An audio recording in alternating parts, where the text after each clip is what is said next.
Media Israel intelligence విభాగం Mossad అధికారులు భారతదేశానికి చేరుకున్నారు.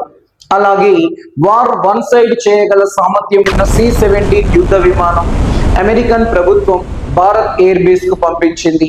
జైపూర్ ఎయిర్ బేస్ లో వీళ్లను నిలిపారు.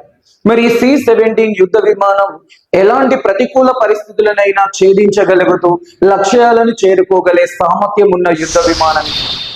వేల సంఖ్యలో సైన్యాన్ని సంబంధిత ప్రదేశాలకు చేర్చడానికి తిరిగి తీసుకురావడానికి ఈ యొక్క యుద్ధ విమానం ఎంతగానో తోడ్పడుతోంది.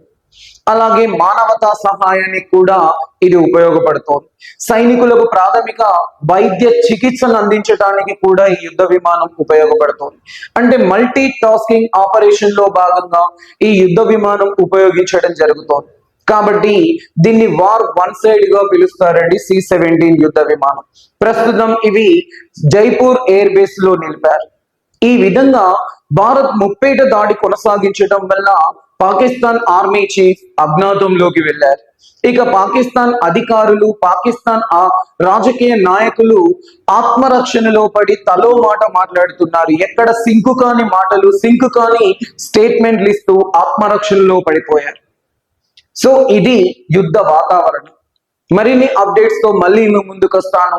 Please subscribe our channel and support me. Thank you.